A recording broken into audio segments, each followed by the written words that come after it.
በታንዛኒያው የሰላም ድርድር መክሸፍ ዙሪያ የፖለቲካ ተንታኙ ጃዋር መሐመድ አዳዲስ ሚስጥሮችን ይፋ ማድረጉን ተከትሎ አዲስ መረጃን የያዝን ሲሆን በኬንያ የኢትዮጵያ አምባሳደር ባጫ ደበሌ ከቢቢሲ አማርኛ ጋር ባደረጉት ቃለ መጠይቅ ቀድሞ በወጣው የተቆረጠ ቪዲዮ በሀገሪቱ የታጠቁ ኃይሎች ላይ የተነዘሩ ጠንከር ያለ አስተያየትን በመረጃችን ይዘናል። ሰላም ጤና ይስጥልን የፈጠነ ሚዲያ ቤተሰቦች፣ ለቻናላችን አዲስ ከሆናችሁ ሰብስክራይብ በማድረግ አብራችሁን ቆዩ። በፌዴራሉ መንግስትና በኦሮሞ ነጻነት ጦር መካከል በታንዛኒያ ተካሂዶ ስለነበረው የሰላም ድርድር መክሸፍና ከጀርባው ስለነበሩ ሚስጥሮች የፖለቲካ ተንታኙና አክቲቪስት ጃዋር መሐመድ በማህበራዊ ትስስር ገጹ ባወጣው መረጃ አዳዲስ ዝርዝሮችን ይፋ አድርጓል። ጃዋር በመግለጫው የድርድሩን መክሸፍ አስመልክቶ የ120ዎቹ ማፊያ ቡድን የርዕዮተ ዓለም አባት ሲል በሰየማቸው በጀኔራል ኃይሉ ጎንፋ በኩል ድርድሩን ከ60 ዓመት በላይ የሆናቸው የሀገር ሽማግሌዎች አክሽፈውታል ተብሎ የተሰራጨውን መረጃ ከእውነት የራቀና ኃላፊነትን ከእውነተኛ ተደራዳሪዎች ለማሸሽ የተደረገ ሙከራ ሲል አጣጥሎታል። እንደ ጃዋር ማብራሪያ በዛንዚባሩ የመጀመሪያ ዙር ድርድር ላይ የኦሮሞ ነጻነት ጦርን ወገን ወክለው ተገኝተው የነበሩት ታዋቂዎቹ ምሁራን ፕሮፌሰር መሐመድ ሐሰንና አቶ ጣሃ አብዲ ናቸው።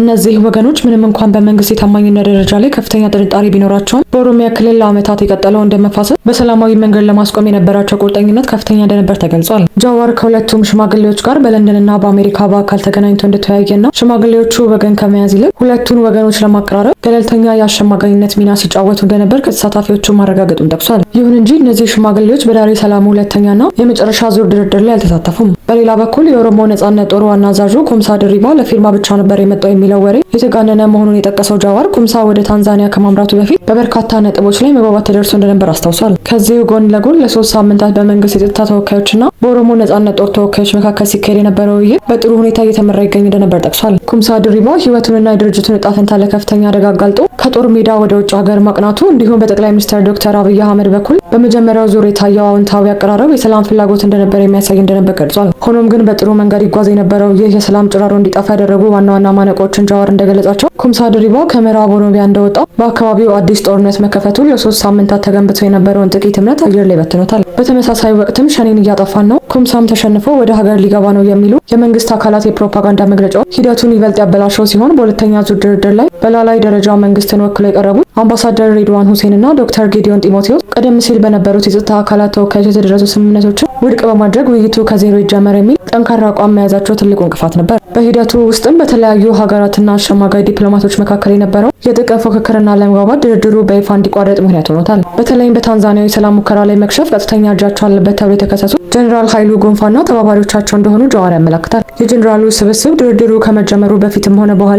የኦሮሞ ነጻነት ጦርን እንደ አንድ የፖለቲካ ኃይል ከማስቀመጥ ይልቅ በየዞኑ ከፋፍለው እጅ እንዲሰጡ ማድረግ ይቻላል የሚል ሀሳብ ሲያቀርቡ እንደነበርና ምንም እንኳን ይህ ሀሳብ በመከላከያ ሰራዊቱ በኩል ውድቅ የተደረገ ቢሆንም የኦሮሚያን የጸጥታ መዋቅር የተቆጣጠረው የ120 ማፊያ ቡድን ሂደቱን ለማደናቀፍ ሲሰራ መቆየቱን ተናግሯል። ድርድሩ መክሸፉ በተረጋገጠበት ወቅትም ቡድኑ አሳክተናል በሚል ድግስ ማዘጋጀቱንና ለጃዋር በቪዲዮ ደውለው እንደነበር ይፋ አድርጓል። አቶ ዳውድ ኢብሳ አምባሳደሮቹን በማነጋገር ማሮ ሸኔን አይወክልም ለማለት ጥረት ማድረጋቸው እውነት ቢሆንም ድርድሩን በማክሸፍ ረገድ የነበራቸው ሚና ግን አነስተኛ እንደነበር ገልጸዋል። በመጨረሻም ጃዋር ጀኔራል ኃይሉ ጎንፋ በህወሓት ዘመን የተሻለ የፖለቲካ ግንዛቤ የነበራቸው ወታደራዊ መሪ እንደነበሩ ቢያስታውስም በኋላ ላይ ግን በአስመራ ቆይታቸው ወቅት በተፈጠረው የጎጥና የቡድን ሽኩቻ ምክንያት አመለካከታቸው መመረዙን ገልጿል። ይህም ከአቶ ዳውድ ኢብሳ ጋር የነበራቸውን የግል ቂም በቀል ወደ ህዝቡ እንዲያወርዱት አድርጓቸዋል ብሏል። ቀጣይ መረጃችን እንደሚከተለው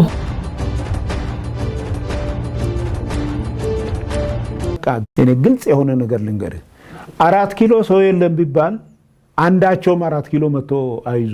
በኬንያ የኢትዮጵያ አምባሳደርና የቀድሞ የመከላከያ ከፍተኛ መኮንን ባጫ ደበሌ ከቢቢሲ አማርኛ ጋር ባደረጉትና በቅርቡ ሙሉ ክፍሉ እንደሚለቀቅ በተነገረለት ቃለ መጠይቅ ላይ የሰጧቸው አስተያየቶች በድጋሚ ብዙዎችን ትኩረት ስበዋል። ካሴ ነው የሚመጣው።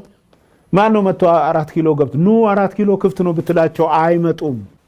ስለዚህ ቢቢሲ ከቃለ መጠይቁ አጠር አድርጎ ባወጣው የማስታወቂያ ቪዲዮ ላይ አምባሳደሩ በሀገሪቱ የተለያዩ አካባቢዎች የተካሄዱ ባሉ የታጠቁ ግጭቶችና በፖለቲካዊ አሰላለፎች ዙሪያ ጠንከር ያሉና አነጋጋሪ ሀሳቦችን ሰንዝረዋል። ቀደም ሲል የጦርነትን አስከፊነት የሚያውቀው የሞተ ሰው ነው በሚለው ምጽአታዊና አነጋጋሪ ንግግራቸው የሚታወቁት አምባሳደሩ አሁን ደግሞ በሀገሪቱ እየተካሄደ ያለው የትጥቅ ትግል ከጥፋት ባለፈ ምንም አይነት ትርጉም ያለው ፖለቲካዊ ለውጥ ሊያመጣ እንደማይችል ገልጸዋል። በጦርነት ውስጥ አሸናፊና ተሸናፊ የሚባል ነገር እንደሌለ የጠቆሙት አምባሳደሩ የትግሉ መቀጠል መጨረሻው የህዝብና የሀገር መጨራረስ ብቻ እንደሚሆን አጽንኦት ሰጥተው ተናግረዋል። ተናግረዋል። በሀገሪቱ የሚንቀሳቀሱ የታጠቁ ኃይሎችን አቅምና ዝግጁነት በተመለከተ አምባሳደር ባጫ ቀጥተኛና የሰለቸ ሀሳብ ሰንዝረዋል። 4 ኪሎ ክፍት ሆኖ ኑና ገቡ ቢባሉ እንኳን ፋኖም ሆነ ጃልመሮ አይመጡም፣ መተውም የሚያደርጉት ነገር የለም ብለዋል። አክለውም እንደ ዘመነ ካሴ ያለው የውጊያ መሪዎች ቢመጡ እንኳን 4 ኪሎ ገብተው ሀገር የመምራትም ሆነ የፖለቲካ አቅም እንደሌላቸው ገልጸዋል። በተጨማሪም የትጥቅ ታጋዮች የሚያንቀሳቀሱትን የገንዘብ ምንጭና የትግል ዓላማ በተመለከተ በተለየ አነጋጋሪ መልኩ አስተያየት የሰጡት አምባሳደሩ የታጠቁ ኃይሎች ገንዘብ ከፈለጉ ከመንግስት ይውሰዱና ህዝቡን ይተው ሲሉ ተናግረዋል። ይህ ንግግራቸው የትጥቅ እንቅስቃሴዎች ከህዝብ ጥያቄ ይልቅ በኢኮኖሚና በፖለቲካዊ ጥቅም የተቃኙ ናቸው የሚል ይዘት ያለው ሲሆን የትጥቅ ትግሉ ባልተረጋገጠበት መንገድ መቀጠሉ ማንኛውም ወገን የፖለቲካ ማትረፊያ ሳይሆን የህዝብና የሀገር ጉዳት ብቻ እንደሚያስከትል አስገንዝበዋል። ይህ በእንዲህ እንዳለ አምባሳደሩ በቃለ መጠይቃቸው ላይ የተሰነዘሩት አስተያየቶች በሶስተኛ ወገኖችና በተቃዋሚ ወገኖች ዘንድ ከፍተኛ ትችትና ክርክርን አንስተዋል። ተቺዎች እንደሚሉት የመንግስት ተወካይ የሆኑት አምባሳደሩ ተቃዋሚዎችንና የታጠቁ ኃይሎችን ሀገር የመምራት አቅም የላቸውም ብለው ሲፈርጁ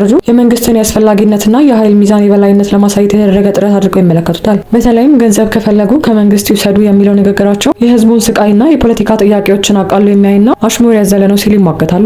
በሌላ በኩል ደግሞ የአምባሳደሩ ንግግር የሚደግፉ ወገኖች ሀገሪቱ ከገባችበት የሰላም እጦትና የጦርነት አዙሪት ለመውጣት የትጥቅ ትግል መፍትሄ ያለመሆኑን የሚያሳይና ተቃዋሚዎቹም ሆኑ የታጠቁ ኃይሎች ከፖለቲካዊ ቅዠት ወጥተው እውነታውን እንዲጋፈጡ የሚያስገነዝብ ነው ይላሉ። ለዛሬ ያዘጋጀንላቸው የፈጠነ ሚዲያ ዕለታዊ ዜናዎች እነዚህን ይመስሉ ነበር። ወቅታዊና የተጣሩ መረጃዎችን በፍጥነት ለማግኘት ሰብስክራይብ ማድረግ እንዳይረሱ።